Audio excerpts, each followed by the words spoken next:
Estamos começando mais um episódio do Beyond Borders Podcast. Aqui diretamente de Dubai, sou o Rodrigo Paiva e hoje tenho o prazer de conversar com um grande amigo, Rafael Tello, um dos principais nomes de sustentabilidade no Brasil e agora no mundo. Ele é vice-presidente da Ambipar Group e agora também CEO de sustentabilidade da Ambipar Middle East, que recentemente aqui em Dubai abriu a sua filial número 41 no mundo. A Ambipar, que é um dos líderes mundiais, globais de sustentabilidade, agora desbravando todo esse ambiente sustentável, essa oportunidade aqui no Oriente Médio, e o Rafael Tello é um dos principais nomes. Rafael, obrigado pela sua presença, é uma honra ter você aqui com a gente, e vamos bater um papo agora para falar desse tema que é tão atual e necessário, uma pauta super relevante, né? Com certeza. Obrigado, Rodrigo, pelo convite. Uma satisfação estar aqui. Agora que a gente está presente na região, realmente é um momento de conhecer muito e tentar trazer tudo o que a gente aprendeu ao redor do mundo para aqui para a região para acelerar a sustentabilidade. E para entrar nesse gancho, me conta um pouco mais antes para a gente entrar de você, da onde você como você foi parar nesse ramo sustentável e já engancha o gancho de Ambipar. O que é Ambipar? Bom, vamos começar pela Ambipar. A Ambipar é uma empresa brasileira, 30 anos de mercado, DNA de sustentabilidade, né? Então a gente trabalha com serviços ambientais, especialmente economia circular, né? Não levar resíduo para aterro e projetos de carbono, descarbonização da economia. E também a gente tem serviços industriais e resposta à emergência. Então a gente ajuda as empresas a melhorarem o seu desempenho ambiental, a conseguirem prevenir riscos, né? Evitar acidentes. E quando eles acontecem, né, se porventura acontecerem, a gente está lá também para responder, seja na terra, no mar ou no ar.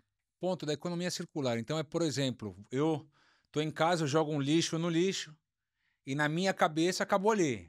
Eu não sei para onde vai depois. Então a Ambipar dá para lá, ele faz que esse material volte a circular na nossa economia, é isso? Isso mesmo. Pensa que na sua casa você vê o lixo como o último local, né, que esse resíduo vai estar.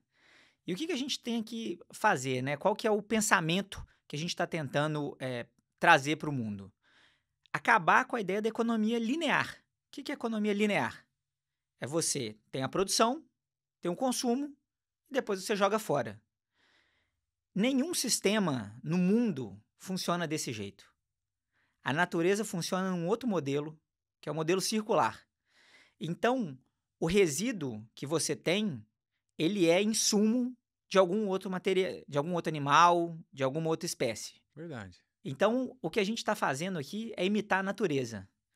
Então, o que você pega? Quando você gerou o seu resíduo, a gente tem que separá-lo da melhor forma possível para que ele possa voltar, virar uma matéria-prima ou até outras formas de aproveitamento que a gente tem aqui na empresa. E como que é essa pauta no Brasil especificamente? Aí você já faz o gancho do Oriente Médio, que é onde a gente está agora aqui em Dubai. Como no Brasil essa economia circular é muito forte, quanto que a gente recicla de material? Você tem um número, alguma coisa? Você sabia que no Brasil só 4% dos resíduos são reciclados? E ainda assim, a gente tem importação de resíduo, Como né? assim? Importa resíduo? Exatamente. O que acontece é que existem algumas regras de mínimo que as empresas precisam colocar de reciclado nas suas embalagens ou nos seus produtos. Então, o que acontece é que existe um sistema de reciclagem no Brasil, mas muitos países veem como uma oportunidade você poder exportar o resíduo produzido aqui para outro local. Você está resolvendo o problema, está tirando o problema do seu território. E aí, isso vem com subsídio, vem com vantagens e acaba chegando barato, né, para empresas em países em desenvolvimento. Então, a gente vê na África, por exemplo, você tem uma inundação de têxteis.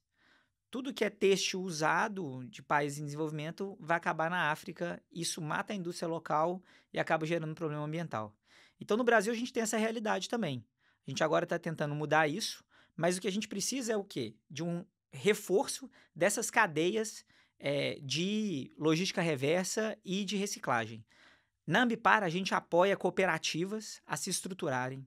A gente coloca governança, a gente coloca gestão, a gente define processo, a gente ajuda essas cooperativas a conseguirem investimento para prensa, para esteira, né? E com isso, você consegue aumentar, às vezes, 10 vezes a renda dessa cooperativa e a quantidade de material que ela recicla. Então, no Brasil, a gente tem um objetivo de aumentar nessa nossa taxa de reciclagem para a gente poder caminhar para a economia circular. E aí o bacana, né, que a gente vê aqui no Oriente Médio, foi um dos motivos que fez a gente vir para cá.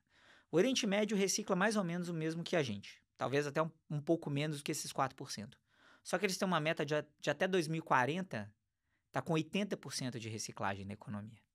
Caramba! Então eles vão precisar de muito apoio, vão precisar de muito investimento, de muita tecnologia, de muito conhecimento, e é isso que a gente está trazendo para cá. Tudo que a gente aprendeu no Brasil, que a gente possa replicar aqui. Rafael, então é um mar de oportunidades. Se você vai pular de 4 para 80 como meta, a gente sabe que aqui as metas são cumpridas. Então, do momento que a liderança do país põe uma meta, todo mundo tem que ir atrás. Então, para a Ambipar é um mar de oportunidades. Então, você enxerga que outras empresas brasileiras também podem surfar nessa onda da Ambipar, porque se a Ambipar vai se posicionar aqui como uma referência da região desse mercado, acredito que outras empresas brasileiras podem vir também junto para tomar essa pauta sustentável e ajudar o planeta. Você acredita nisso? Com certeza. A ambição dos Emirados Árabes para serem líderes em sustentabilidade até meados desse século, ela é real. E ela é visível também, né? Então, quando a gente olha que hoje aqui nos Emirados está a maior planta de produção de energia solar do mundo, né? Quando a gente vê que eles estão com a intenção de fazer um grande projeto, o maior do mundo, de recuperação de corais, né? E quando eles têm essas metas de ser net zero e de também, né, ter essa alta taxa de circularidade na economia, a gente vê que realmente eles estão colocando metas muito ambiciosas, né? Algumas pessoas podem até falar que é impossível, mas é só olhar a história aqui do país para você ver que tudo que parecia impossível há 50 anos atrás tá hoje aí funcionando, né, acontecendo. Então, a gente entende que o Brasil é uma potência, um celeiro de soluções de sustentabilidade. E todas as empresas que quiserem trazer essas soluções, acho que aqui é um ambiente muito fértil para poder colocar isso em prática e dar escala também para elas. Não, fantástico. E aí, fora isso, a Ambipar, não só com essa parte da economia circular, também é líder global de emergency response, como que seria o emergency response seria uma, Respostas. mas no sentido de, por exemplo, a gente imagina os casos famosos da Ambipar, o canal de Suez, o furacão Katrina, mas tem emergência quase todo dia, né? Uma emergência pequena. Conta um pouco mais desse setor, esse pilar da Ambipar e a oportunidade que tem uma empresa brasileira aqui nesse setor. Perfeito. Bom, é, quando você tem um acidente, uma emergência, velocidade é tudo. Você tem que atender rapidamente. Então, a Ambipar hoje ela tem bases espalhadas em todos os seus mercados e a gente chega em questão de horas para poder atender a emergência. Pode ser um caminhão que tombou na estrada com um produto químico. Você precisa de uma equipe especializada para ir para lá, que conheça as normas internacionais, que conheça os protocolos de segurança, que tenha tecnologia para poder lidar com qualquer problema ambiental, contenção de contaminação no solo, não deixar que o material contaminante vá para um curso d'água, né, vá para um rio, para um córrego. Então, a gente tem equipes que são especializadas nisso, que fazem esse processo para evitar, né, que você tenha um problema social, né, por exemplo, falta d'água numa comunidade, ou ambiental, na contaminação de solo, né, através desse nosso atendimento. Então, a gente faz esse atendimento com a equipe especializada e para o público entender, né, esse nosso grau de especialização, hoje a Ambipar tem um assento na Associação Americana que determina as normas de resposta a emergências ambientais. Então, a gente gerencia o maior centro de treinamento de resposta à emergência química no mundo, lá em Pueblo, no Colorado. A gente tem centrais, né, os outros centros de treinamento, o maior da América Latina em São Paulo, estamos no Chile, estamos indo para a Inglaterra e estamos querendo vir para cá também com essa possibilidade, porque aqui a gente vê também, né, que são setores que têm muito risco. Apesar de ter uma boa gestão, sempre existe risco. Então, a gente pode trazer o nosso time aqui para quê? para lidar com acidentes de caminhões, de trem. Se tiver algum incêndio, a gente tem equipe especializada, a gente tem helicóptero.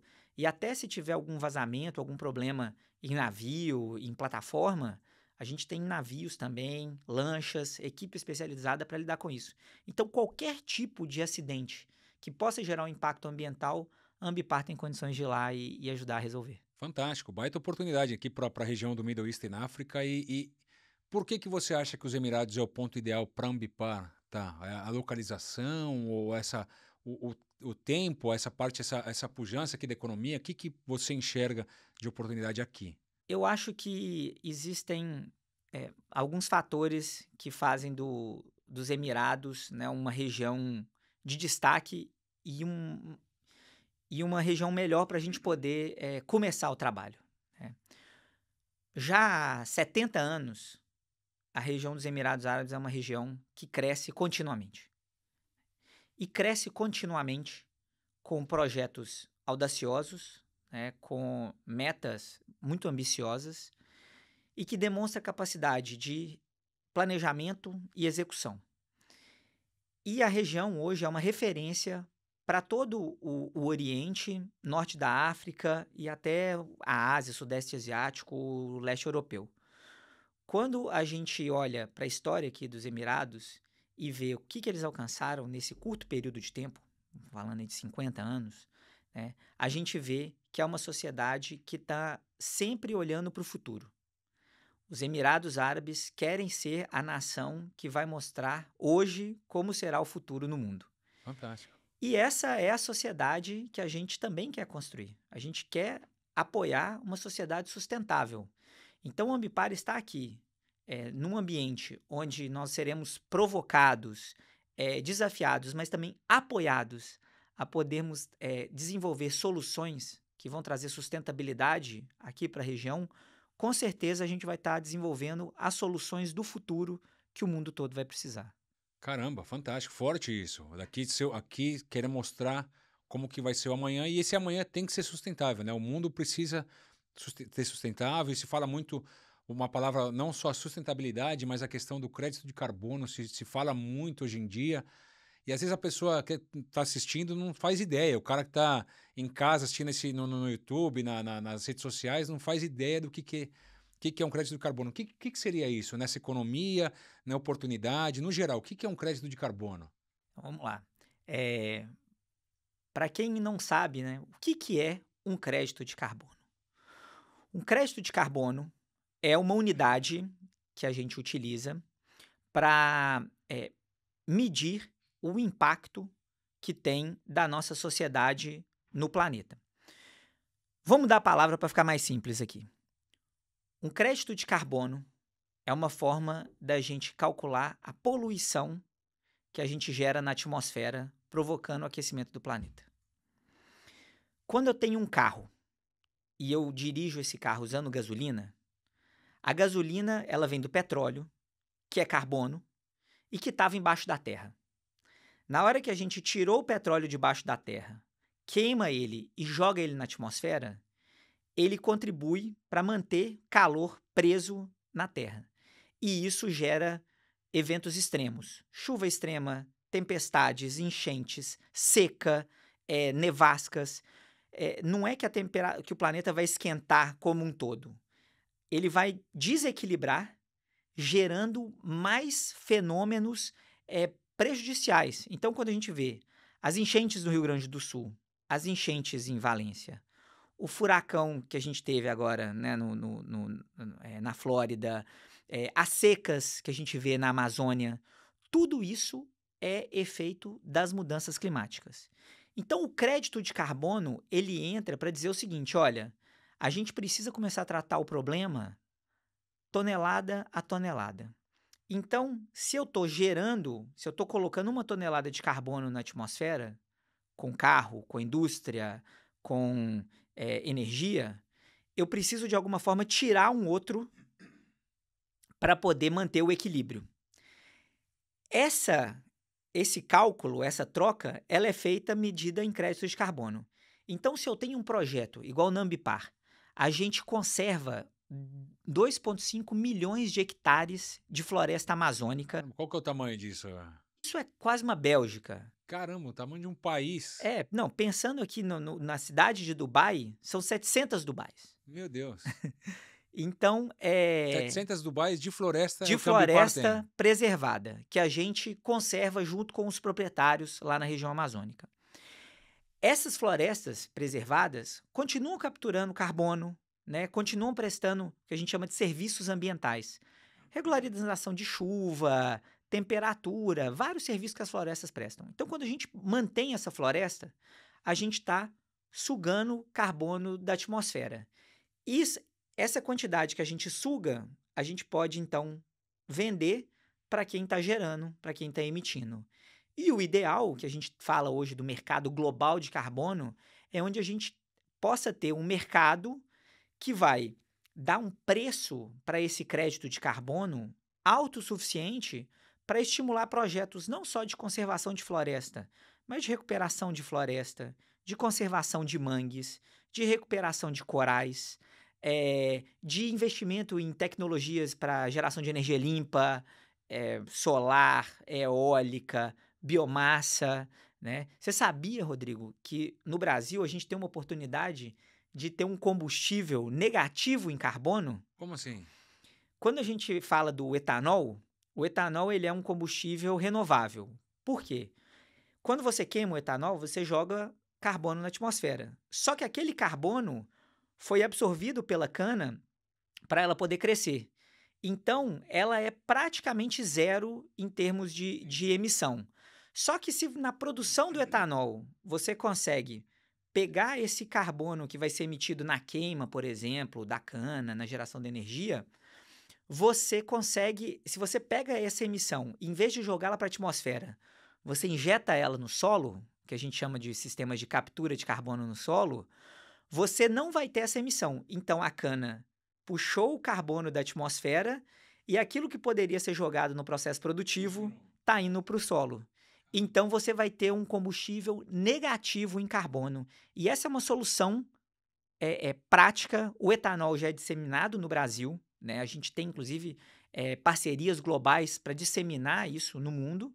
E aí, ainda fazendo essa captura no solo, você ainda vai conseguir gerar crédito de carbono produzindo esse combustível limpo. Até essa pergunta de crédito de carbono, uma dúvida minha. A gente, até com a própria Ambipar, a Ambipar assinou, você recentemente assinou na COP29 com a CNI, com a SAP, grandes players globais. Então a ideia que se tem é que o crédito de carbono é para essas empresas muito grandes, multinacionais. Mas eu acredito, e conversando bastante contigo, que o cidadão comum tem que se preocupar com isso. Então, quando ele vai comprar uma passagem, ele se preocupar em ele já zerar a emissão dele. Você vê que é por aí o caminho, é o cidadão pensando como que eu vou miserar na minha emissão? É assim? Como que você vê isso nos próximos passos? Cada pessoa precisa ter a consciência que as suas decisões podem impactar o planeta. Então, quando as pessoas elas não sabem quanto que a escolha de um combustível para o carro delas vai impactar o planeta, quanto que a comida que elas estão comendo pode impactar o planeta, como que a casa dela, a forma como ela fica na sua casa pode impactar o planeta, vai ser difícil da gente conseguir trazer mais gente para ajudar a combater esse nosso grande problema das mudanças climáticas. Então, o que a gente faz na Ambipar, muito em termos de educação, mas também para gerar incentivos corretos para as pessoas. Como eu falei, o crédito de carbono ele é calculado em tonelada de emissão de gás de efeito estufa. Mas uma tonelada de emissão é muito grande. A gente está falando, às vezes, de 10 mil quilômetros que você roda num carro para você ter uma tonelada. Então, para o dia a dia, isso não é útil, isso não é prático. Então, na Ambipar, o que a gente fez? A gente criou um blockchain, né, como se fosse uma Bitcoin, que você pode pegar o crédito de carbono, que é a tonelada, você divide ele em 1000 partes, e aí você vai ter 1 quilo. E aí o quilo de emissão, né, você vai conseguir trazer para uma métrica de dia. Um dia rodando de carro pode ser 1 quilo de emissão. E aí eu vou poder zerar a minha emissão no dia a dia. Então eu vou comprar um café, aquele café emite tanto para estar aquele produto final, eu vou poder zerar o meu café, zero minha viagem. Exato. Caramba. E a gente na Ambipar, a gente fez esse processo, mas mais do que a compensação em si, que é sim importante, e se a gente tiver muita demanda, como eu falei, você vai ter um aumento do preço do crédito, e isso vai incentivar mais projetos de conservação florestal, de ganho ambiental, né? Mas mais importante do que isso é a educação, né? Se eu sei que abastecendo o meu carro com gasolina, eu vou estar emitindo muito mais do que abastecendo com etanol, né? Isso muda a forma da pessoa pensar em como que ela vai viver o seu dia a dia, né? Se eu sei que eu deixar o meu ar-condicionado ligado a noite inteira, isso vai gastar muita energia e vai ter muitas emissões, né? Às vezes, a pessoa precisa entender que ela pode substituir isso por deixar um timer ligado, né? Programar, exatamente. Então, o que a gente quer, hum, antes de tudo, é educar as pessoas. Exato. E aí, se você for parar para pensar, a Ambipar é fantástica. A Ambipar oferece, porque tem a parte do response que cuida dessa parte das mudanças climáticas, dá um desastre. A Ambipar está lá para remediar um problema que já foi criado, mas a Ambipar está tratando o problema no início, na origem, que é na educação, no crédito de carbono e até nessa parte do dia a dia. Queria que você explicasse um pouco mais, porque você falou, se você vai educar para zerar a emissão no cidadão. Tem algo que acho que poucas pessoas fazem, até acho que é uma baita oportunidade para a Ambipar aqui. Eu estou em casa, eu gero meu lixo, eu jogo o lixo lá e para mim, como a gente falou no começo, acabou. Como que é o dia a dia na parte prática que a Ambipar trata na economia circular, no processo mesmo? O que vocês fazem? Tem até a parte da mineração urbana. Como que você pega? Eu joguei meu lixo lá. O que seria? A educação de dividir o lixo, mas me conta em detalhes no dia a dia como que isso acontece. Por que você não deve jogar o seu lixo em casa numa lixeira única? Ou mais, por que quando você vê no seu condomínio, no seu escritório, enfim, na sua cidade, num shopping, alguém misturando lixo, você deve ser muito direto e tentar mudar essa realidade rapidamente. Porque o lixo misturado, ele se torna muito difícil de ser aproveitado. Se você joga um papel junto com o resto de comida no seu lixo, aquele papel não pode mais ser reciclado, porque ele foi contaminado. Da mesma forma, um plástico fica muito mais difícil de reciclar se ele já tivesse sido misturado. Então, o que a gente tem como filosofia na Ambipar é que o lixo, ele não é lixo, né? Primeiro, ele é um resíduo. E resíduo tem valor. Mas ele tem valor se você consegue separar esse lixo da forma correta. Se eu consigo separar papel de plástico, de lata, de garrafa de vidro, de comida, eu consigo dar vários destinos para esses materiais. Vamos pegar o papel. Se eu separei o papel, eu posso trabalhar essas aparas e vender para a indústria papeleira, que ela coloca isso na sua massa e faz papel reciclado, seja para embalagem, seja para papel que a gente tem no dia a dia. Se eu pego plástico e reciclo, na Ambipar a gente transforma plástico reciclado naquele filme stretch que fica ali para pallet, para essas coisas, em lonas que podem ser usadas no campo ou na logística. A gente transforma até PET utilizada em pré-forma de PET para poder virar garrafas para produtos de limpeza, né? Enfim, outros usos que não sejam de alimentos. E assim a gente pode fazer. Nós temos uma planta industrial que foi inaugurada semana passada, final de novembro agora de 2024, em São José dos Campos. A gente está com uma capacidade hoje de processar 80 mil toneladas de resíduo eletroeletrônico. E o processo que a gente faz, chega o celular, né, o material lá, a gente coloca ele numa ponta na linha e por toda a automatização, tudo que a gente desenvolveu, ela sai do outro lado já separado. Vidro, metal, cobre, aço, enfim, plástico, tudo separado. Mas isso é um bom ponto, porque a gente, até mudando aqui, o lixo que é resíduo, para dar uma nova palavra para a palavra certa. Então, tem também muito do lixo eletrônico, que é algo que a gente nem pensava, né? De, pô, você usou um celular, o celular quebrou, caiu o vidro, sei lá, molhou, você, puta, vou jogar fora. Ou sei lá, um controle, o que seja. Então, não só separar plástico, mas também o resíduo eletrônico. Então, a Ambipar também faz isso. Também fazemos isso. Você sabe, o resíduo eletrônico, ele é interessante. Você sabe qual que é a semelhança entre lixo eletrônico e engarrafamento? Não? É que esses são 2 problemas que eles só crescem à medida que a gente vai ficando mais desenvolvido, à medida que a sociedade vai ficando mais rica. Então não é um problema que ele vai se resolver sozinho, corriqueiro, igual fome, pobreza, desigualdade, esses são problemas que se resolvem com crescimento econômico. Esses 2 não. É o contrário, ele piora. Ele piora. Então a gente precisa ter soluções, né, práticas, reais, escaláveis, para a gente lidar com esse problema, para impedir que ele evolua, que piore ao longo do tempo. Então, como essa unidade que a gente tem, né, lá em São José dos Campos, a gente está fazendo, a gente tem outras iniciativas, por exemplo, no Peru é muito interessante. A gente fez uma parceria com uma empresa de telefonia, né, que ela dá para os seus clientes vantagens quando eles levam o resíduo eletrônico para ser reciclado, né? Esse resíduo eletrônico é tratado pela Ambipar e a gente consegue dar a destinação correta, voltar esse material todo para a indústria, porque também tem um problema, né? O resíduo eletrônico, ele é muito contaminante.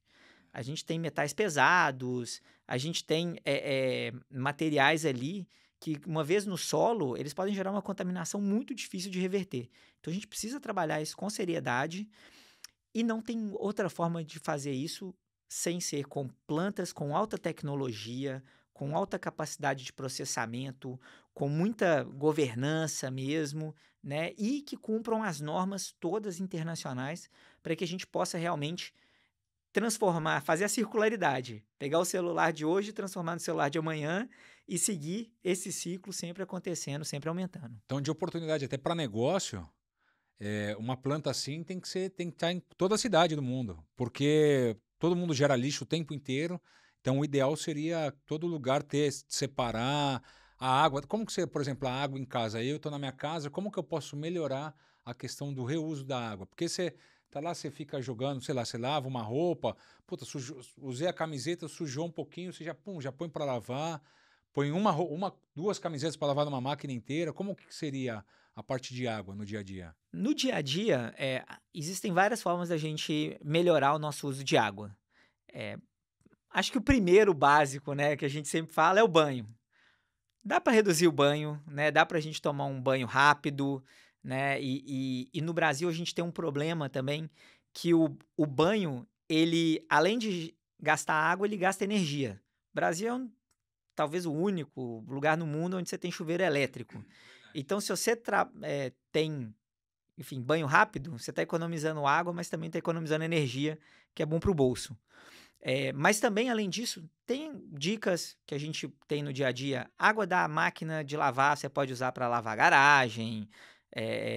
Algumas águas que tem uso para lavar, enfim, legume ou coisa do tipo, você pode usar para jardim, né, coisas assim. Mas a gente tem oportunidades, né, que são grandes, e a gente precisa da construção civil também entrar nisso, que é você aproveitar água de chuva, para você poder fazer irrigação e esses usos não nobres, né? Você tem a possibilidade de pegar isso que a gente chama de água cinza, que é a água que você lavou a mão, lavou, né, tomou banho e tudo, isso também você pode utilizar para usos não nobres. Então, tem grandes possibilidades da gente usar essa água melhor e é o que eu sempre falo, as pessoas se chocam, né? Água é algo que a gente valoriza tão pouco que a gente joga água que poderia ser potável nas nossas descargas.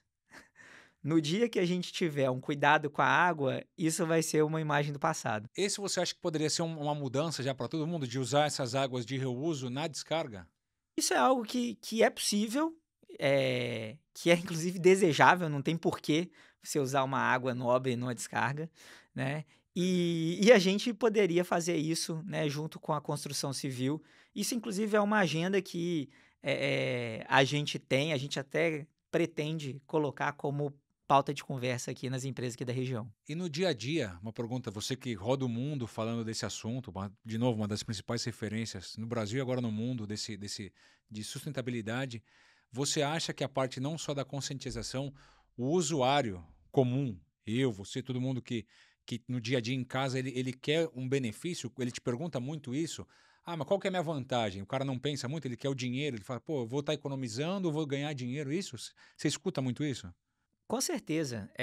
Eu acho que a gente precisa evitar eh, cobrar das pessoas um comportamento que seja diferente do nosso comportamento que a gente tem para tentar tornar a nossa vida melhor, né?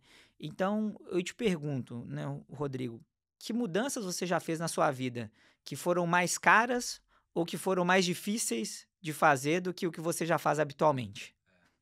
A gente não faz isso para nada. Então, não dá para a gente exigir das pessoas esse tipo de trabalho também. Então, como que a gente pode simplificar isso? Eh, Dentro dos nossos hábitos, né, cotidianos, fazer as coisas simples. Então, como eu falei, separar o resíduo.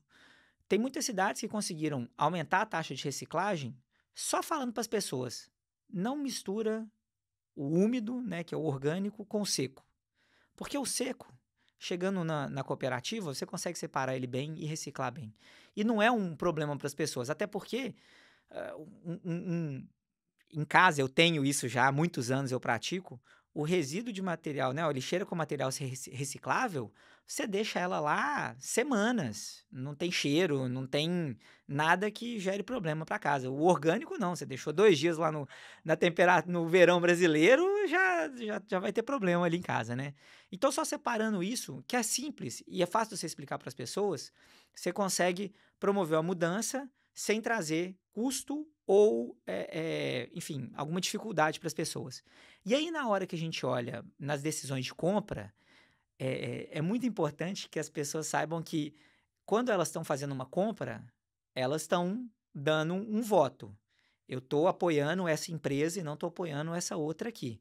Então, o que a gente já vê em muitas pesquisas no Brasil é que a sociedade brasileira ela tem consciência ambiental, porque as pessoas elas se preocupam em observar isso nos produtos. Ah, um produto que ele tem mais características ambientalmente corretas, socialmente corretas, ele é preferível a um outro produto que não tem, desde que ele não seja mais caro. Então, existem pessoas que compram alguns produtos mais caros, produto orgânico, veganos, né? Enfim, esses produtos de mais, enfim, que tem mais impacto positivo, as pessoas acabam preferindo. Mas poucas ainda pagam mais por isso. Então, o que as empresas têm hoje de oportunidade para fazer é pensar como que eu consigo manter o meu custo de produção, né, manter as minhas regras, mas tentando gerar mais impacto ambiental positivo. Tem chocolate no Brasil que coloca na embalagem deles produzido com energia renovável, né? Tem café que coloca lá, protege a biodiversidade. Então, esse tipo de ação traz para as empresas uma oportunidade delas se conectarem com esses desejos da sociedade de ter uma sociedade mais sustentável, né, sem gerar um aumento de custo, sem esperar que ela tenha algum ganho com isso. O ganho vai ser que o cliente vai escolher essa empresa mais vezes na hora de comprar. E nesse de custo até eu acho fantástico, escutando muito da Ambipar, eu estou sendo muito educado com essa parte de Ambipar. A Ambipar, que na minha opinião está ficando maior até que o próprio setor no Brasil, porque eu escutei muito até a parte política, da parte sustentável, que virou bandeira, vira sempre bandeira, que se escutar vai ser algo sustentável. Ah, não, deixa isso para lá. Mas quando todo mundo é meio que unanimidade, quando se fala Ambipar na conversa, é sinônimo de profissionalismo, de uma agenda com um propósito, com uma ideia como um negócio, e a parte de custo, que eu já escutei vocês falando também, que a Ambipar chega na indústria e tira esse custo do empresário, que não é um core business para ele, não é uma atividade principal, e a Ambipar chega na indústria, porque o empresário fala, pô, eu tô com meu produto aqui, o que eu vou dar para a Ambipar? A Ambipar chega, tira esse custo e ainda beneficia o planeta, a economia e faz tudo isso girar. E a Ambipar, além de ser uma empresa listada, né, então a pessoa, não só de participar, consegue também comprar um pedaço e acreditar na empresa. E o que você, dessa parte do dia a dia, você observou no Oriente Médio? Por exemplo, você falou que no Brasil o nosso chuveiro é elétrico.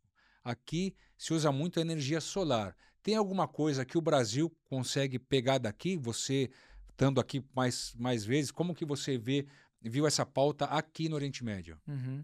Bom, eu acho que primeiro eu queria deixar muito claro um ponto aqui, que é mentira que sustentabilidade implica em custo. Isso é mentira, porque a gente vê cada vez mais exemplos de ações que se toma, né, com resultados ambientais positivos, sociais positivos, que trazem também economia para as empresas, que trazem ganhos para as empresas. Então, quando a gente fala de economia de energia, economia de água, isso é muito claro, mas até a gestão de resíduos, como você colocou. Quando uma empresa ela pega o resíduo dela e simplesmente descarta, manda para um aterro, ela vai estar pagando o transporte e vai estar pagando a disposição, né? Se ela primeiro pensa, poxa, eu preciso gerar esse resíduo, tem como eu diminuir essa geração? E ela trabalha com isso, ela já vai reduzir o seu custo. E se ela ainda consegue fazer a segregação correta dos resíduos e conseguir dar uma destinação adequada para esses resíduos, ela pode inclusive se beneficiar.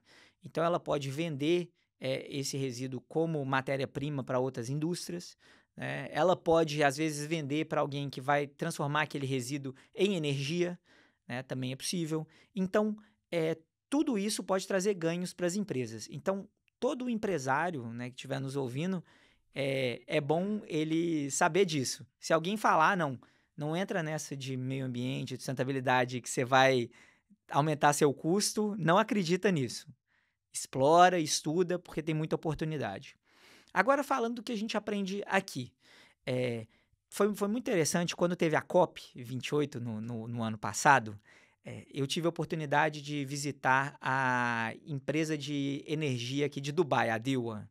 Eles têm um museu, né, com um centro de inovação em energia, que é ao lado da maior planta de produção de energia solar do mundo. Caramba. E esse museu lá, o DEWA, né, quem quiser procurar aí, DEWA, lá eles mostram uma linha do tempo da energia aqui na região. Em 1970, a primeira planta em escala municipal de produção de energia elétrica foi inaugurada aqui em Dubai. Então a gente está falando de 50 anos atrás, né? De 50 anos que eles tinham uma termoelétrica para gerar energia até hoje, eles saíram então de um modelo dependente de petróleo, né? Deram escala para isso e hoje eles têm uma meta. Hoje, se eu não estou enganado, 25% da energia aqui já é de fonte renovável e a meta é ser net zero até 2050. Então, o que eu acho que é positivo aqui, que eu acho que a gente tem que aprender, e muita gente, eu aposto que vai se surpreender com os Emirados Árabes no futuro, é que eles têm uma meta ousada, aprendem rápido, são consistentes na sua aplicação e com isso eles conseguem acumular resultados positivos. Tem gente que pode até usar a palavra da moda, o exponencial, né, com esse processo. Então, quando a gente vê que Dubai fez isso no setor portuário, fez isso no setor de turismo, está fazendo isso no setor de energia, e eu acredito que eles vão fazer isso também no setor da economia circular, enfim, podendo até trazer, quem sabe, fazer de Dubai a grande referência em recuperação marinha no planeta. Eu acho que tudo isso é possível e a gente está aqui para ajudar a tornar realidade isso. Porque produzir energia no deserto é complicado, né? Você tem as limitações e eles estão fazendo isso com Com maestria. Exato.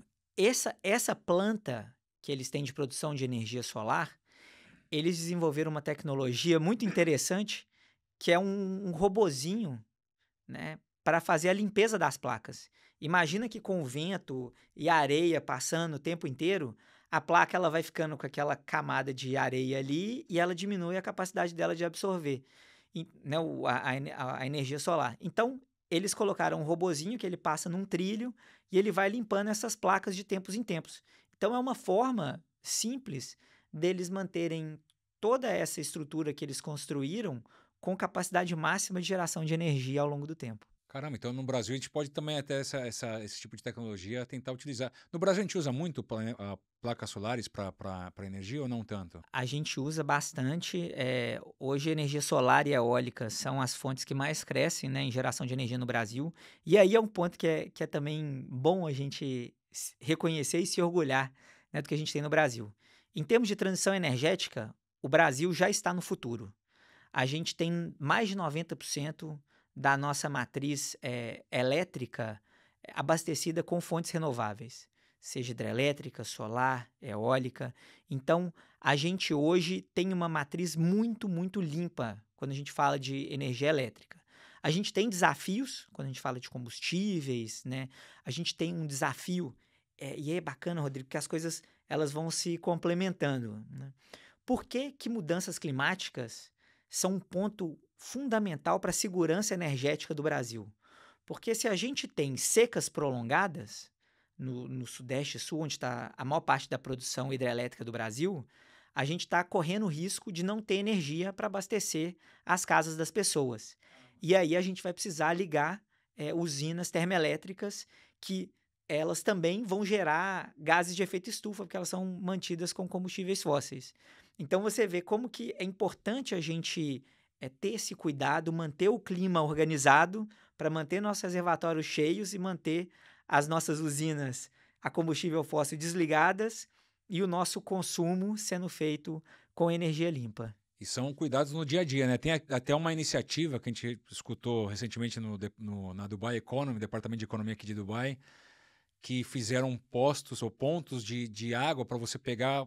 Eles te dão uma garrafinha, a Dubai Can, é o projeto Dubai Can, e você tem a sua garrafinha para você ir lá e tomar a sua água para evitar comprar uma garrafinha de plástico. Claro. Dizem que você, com esse tipo de iniciativa, você economiza em média 150 garrafinhas de água. São coisas assim, até a própria sacola plástica, que foi banida recentemente aqui. Acho que tem uns 6 meses que parou de ser oferecido de graça, você pode pagar algo extra. Esse tipo de prática, você acha que é o primeiro contato do usuário comum? Ou a água, ou a sacolinha de plástico? Como que você vê? Eu acho que a mudança, ela é mais rápida e ela tem mais chance de se tornar permanente se ela é simples e se a gente tem um incentivo correto para fazer a mudança. Então, falar da sacola plástica. Você não precisa parar de dar sacola plástica. Se você cobra pela sacola que você dá, você já está dando um incentivo para que as pessoas não usem essa sacola, que elas usem o que elas tragam de casa. Ah, eu quero usar, eu gosto, não sei o quê. Aí é uma decisão de cada um e a gente não deve entrar nisso. A pessoa tem o seu direito de escolher.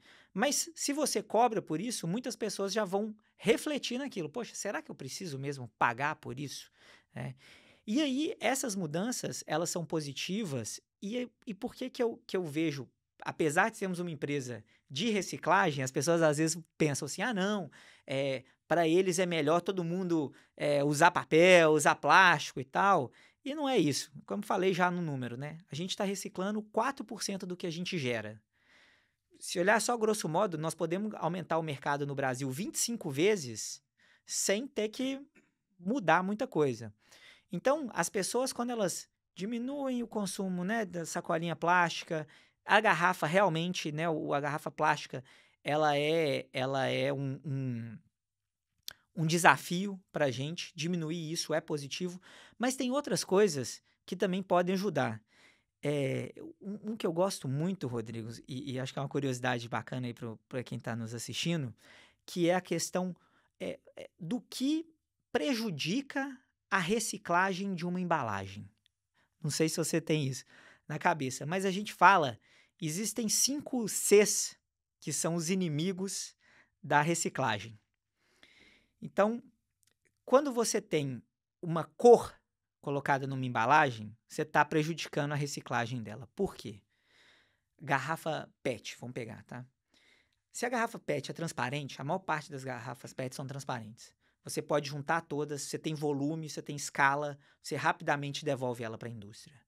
Se de repente eu estou na minha empresa e falo, não, mas a minha empresa, ela tem, a nossa cor é um cinza marmorizado. Quero mudar minha embalagem. E eu vou colocar isso na minha embalagem. Para eu voltar, primeiro, só eu vou ter essa tonalidade de embalagem, então ela só pode voltar para mim. E segundo, pensa se eu espalhei isso no Brasil inteiro, cada cooperativa, cada empresa vai pegar um pouquinho disso, vai demorar meses até conseguir voltar. Então, cor é importante. No Japão, você não pode colorir PET. Isso é legal, por lei. Por lei. Então, é um tipo de mudança que a gente consegue fazer simples, mas que gera um grande impacto. Daí, além da cor, você tem ali composição e combinação. Ou seja, se eu tenho só um material, ele é fácil de reciclar. Se eu tenho um material misturado ou camadas dentro do mesmo material, já fica muito mais difícil. Então, esses são outros 2 inimigos. Então, é bom a gente olhar, poxa, eu estou pegando um produto que tem, por exemplo, só plástico PET, ou ele tem um PET com um laminado com um plástico ali, outro, né, enfim, por dentro, um sanduíche, já vai ser muito mais difícil, né? Então, esse aí são os 3. Aí a gente tem cola.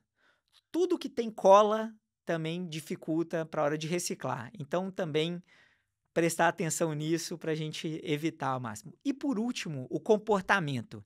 Eu vou falar um negócio assim que eu meia culpa minha ao longo da vida. Quando você pega o palitinho de picolé de madeira e joga dentro da latinha de refrigerante, Putz, verdade. Você já está prejudicando também a reciclagem. Caramba, é algo simples que a gente não se dá conta, né? Exatamente, que é a parte do comportamento das pessoas. Então, quanto mais educadas, conscientizadas as pessoas forem, mais fácil também é da gente promover a reciclagem. Então, esses 5 Cs, né, eles são bacanas para as pessoas pensarem que elas podem ajudar a promover a reciclagem. E aí, a gente na Ambipar, até com nossos amigos lá na Universidade Mackenzie, e a gente ainda fala de um 6º C, que é muito importante, que a gente pensa nisso muito na Ambipar, que é o contexto. Não adianta nada eu ter separado, reunido, limpado, deixado tudo pronto para aquele material ser reciclado, se no local que ele está, não tem uma indústria próxima que possa fazer esse processamento. Então, por isso que a gente fala de redes, né, de unidades de processamento. A gente está fazendo um projeto muito bacana lá no Brasil com a Heineken para reciclagem de vidro, que a gente precisa criar hubs nas regiões para facilitar essa reciclagem. Então, tem que trabalhar os 5 Cs, mas também tem que dar condição para aquele material ser também reciclado da melhor forma possível. E que já é uma oportunidade aqui, né? Porque eles anunciaram recentemente que vão fazer uma fábrica aqui também, né? Exatamente. E um ponto que eu escutei você falando bastante, que vocês querem estar o mais próximo possível da origem do resíduo, né? Então, você tem que estar próximo para evitar custos também, né? De tudo isso. Exato. Na indústria, a gente tenta ficar sempre que possível dentro da indústria, fazendo a gestão de resíduo do nosso cliente. E para as pessoas, a gente também quer estar nos condomínios, nos prédios, né? A gente tem uma empresa que a gente adquiriu no grupo Instituto Muda, que ela faz a gestão de resíduo para reciclagem dentro de condomínios do Brasil, e é uma tecnologia que a gente está querendo trazer para cá também. Fantástico. E, Rafael, até para entrar de negócio aqui, de oportunidade aqui novamente, construção civil crescendo, a cidade vai dobrar de tamanho nos próximos anos, Dubai, então muito resíduo vai ser gerado da construção civil. Oportunidade para a Ambipar, tem uns portos, um dos maiores portos do mundo está aqui em Jebel Ali, tem o Kizat também em Abu Dhabi. A parte de óleo e gás também, que é muito forte, a ADNOC, a ENOC, são fortes.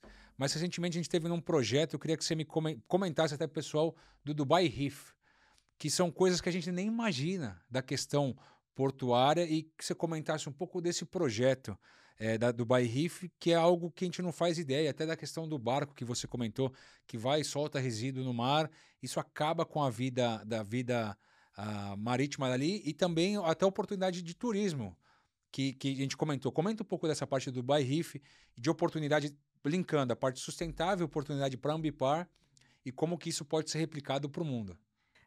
Eu fico até preocupado das pessoas em casa se perderem, porque realmente a Ambipar é uma empresa muito grande e a gente vai atrás de competências que vão complementar as nossas soluções, porque o que a gente quer é que o cliente chegue na Ambipar e ele tenha ali tudo o que ele precisa num lugar só, né?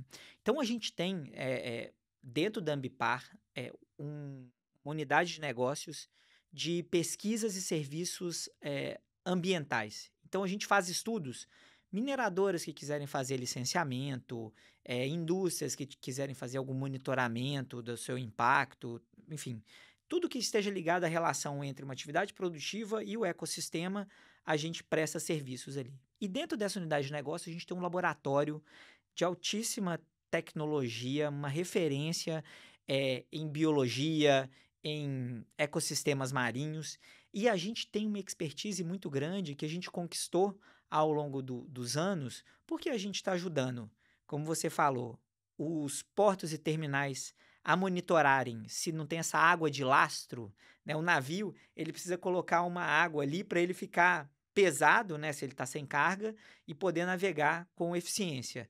Só que essa água ela é puxada do mar, então o navio está aqui em Gebelali, ele enche com a água daqui que vai vir com os animais, né, a vida que tem aqui nessa água. Se ele descarrega isso Em lá em Santos, por Santos, exemplo. é outra coisa. Então, podem vir espécies invasoras, podem vir alguns problemas. Então, a gente ajuda portos e terminais a monitorarem se não tem navios fazendo isso sem permissão, né, e protegendo, assim, o nosso ecossistema. Então, isso é um serviço que a gente faz. A gente monitora a qualidade da água, de ecossistemas marinhos. A gente faz um acompanhamento de DNA para ver se as espécies não estão tendo algum tipo de mutação, algum tipo de transformação que possa comprometer o ecossistema. Então, com essa competência que a gente tem no Brasil, a gente foi convidado a conversar com o pessoal aqui da Dubai Reef, que é esse grande projeto de recuperação de corais, né, na área de Dubai. Então, a autoridade ambiental de Dubai, ela quer fazer de Dubai o maior projeto de recuperação de corais, de biodiversidade marinha no mundo. E aí, como eu já falei, ambições são muito altas. Eles querem aumentar em 50% a biomassa, né, na região, eles querem aumentar a biodiversidade na região, eles querem fazer com que esse projeto ajude também na captura de carbono pelo oceano, né? Então é um projeto que tem um impacto ambiental muito grande, né? Positivo no caso. A gente está vindo, a gente quer ajudar, a gente quer cooperar, nós estamos negociando com eles para fazer esse suporte, que a gente quer trazer tudo que tem de bom do Brasil para cá, para ser aplicado aqui, fazer desse projeto uma referência, né? E aí o que é bacana, que a gente estava conversando, o potencial econômico desse projeto, né? Direto pescadores. Você vai ter mais biomassa, você vai ter mais biodiversidade, você pode ter um aumento da atividade pesqueira. Mas aí também muito bacana, eles querem promover o mergulho aqui na região. Então, criar sites com áreas de mergulho. Tem o pessoal fala dos playgrounds de mergulhador, que você coloca avião, barco, tal, que aí os mergulhadores podem passar lá. Mas também tem um impacto indireto, né? Que eu até comentei com você. Quando você mergulha, você tem que ficar uns dias em terra, né, antes de você poder voar, por causa de pressão e tudo, ficar tudo certo.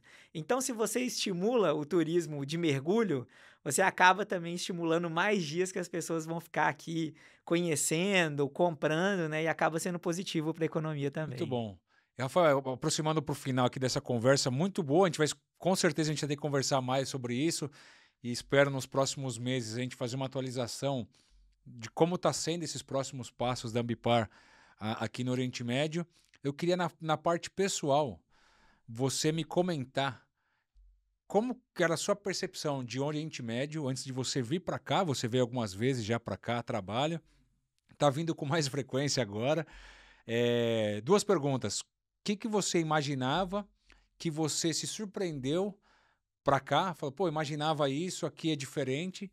E como que você está vendo essa experiência? Moraria aqui? Como que você vê no contexto geral? Bom, eu acho que no Brasil a gente é bombardeado por imagens do Oriente Médio, de guerra, de tensão política, né? Enfim, acho que é muito o que chega para a gente no Brasil é isso. Por outro lado, também a gente sempre pensa, ah, não, são países que nadam em petróleo, e aí tudo no país é petróleo e tal, enfim, são sociedades que têm esse dinheiro, mas não tem evolução, não tem progresso, né? E aí, quando eu vim para cá, eu tive a oportunidade de vir recente, né? Eu vim a primeira vez no ano passado. Ah, na COP. Foi isso, foi na COP, a gente fez uma passagem Riad, Catar, aí viemos aqui para Dubai, né? E ficamos aqui para a COP em Dubai. Depois já voltamos esse ano Riad e Dubai de novo com o LEAD, né? Acompanhando o LEAD, e agora aqui para fazer a nossa inauguração. E o que a gente percebeu, que foi muito bacana, é realmente assim, o dinamismo que tem aqui, né? A velocidade que tem, realmente o status que hoje a região está, né? E aí um pouquinho também, e aí eu pessoalmente sou uma pessoa que gosta de mergulhar de cabeça, assim, né? Então, depois que eu vim para cá ano passado, eu já comecei a ler sobre a história da região, a entender como é que são os países, as Estudar árabe. diferenças, estudar árabe lá, né, no Duolingo. Mas, e aí o que a gente percebe é o seguinte, né?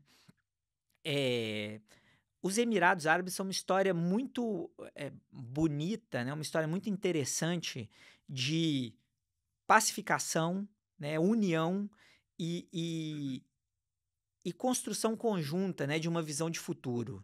Eu estava, poxa, ontem vendo um documentário do Sheikh Zayed de Abu Dhabi, né? E aí tá lá, 1950, 1960, comecinho dos anos 60, tudo deserto, era uma tribo que vivia ali no deserto e aquela situação muito difícil, né, de pobreza, de doença, né, realmente uma sociedade que vivia a duras penas, né? E aí, de repente, eles descobriram o petróleo e ao invés de ser algo que, poxa, descobrimos, a gente é líder aqui, então vamos pegar esse petróleo e vamos enriquecer aqui a minha família. Não, era uma visão muito avançada, né, e muito visionária mesmo, né, de meio pleonasmo aqui, mas é visionário como que eles lidaram com isso. Que eles começaram a construir uma cidade, né, aí o Sheikh Maktoum aqui em Dubai começou a construir, fez o porto, né, criou uma área de negócios, trouxe os mercadores para cá, os dois se juntaram, formaram o país. Hoje, inclusive, é a data, né? Os 53 anos. 53 anos, né, da formação do país. Então, eles pegaram sociedades que, num outro contexto, poderiam estar uma lutando com a outra por território, por desenvolvimento. Não. Vamos nos unir, vamos construir um futuro juntos. E aí, eles fizeram uma transformação que é inimaginável. Você vai acompanhando o que foi o desenvolvimento de Abu Dhabi, de Dubai, de Sharjah e dos outros Emirados aqui.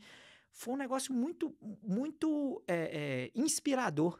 Então, eu acho que assim, eu criei um senso de admiração aqui pelo país nesse período.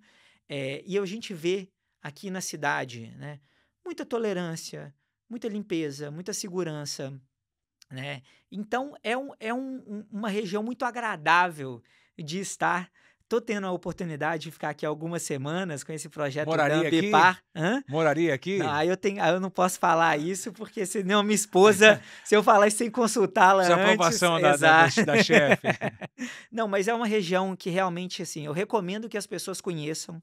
E poxa, é impressionante, tem tudo. O que você tem em Nova York, em Londres, em Paris, você tem aqui em Dubai, né? Às vezes até maior do que você tem nessas outras cidades. Então, realmente é um local único. Eu acho que é único. E o que como eu falei, Eu acho que é exponencial. O que está sendo construído aqui para o futuro vai ser algo que realmente pode colocar aqui como sendo o principal centro de turismo, de negócios, né, de sustentabilidade no mundo. Até o governador João Dória, fundador do LEAD, fala muito nas entrevistas que o futuro do mundo passa pelo Oriente Médio, pelos Emirados.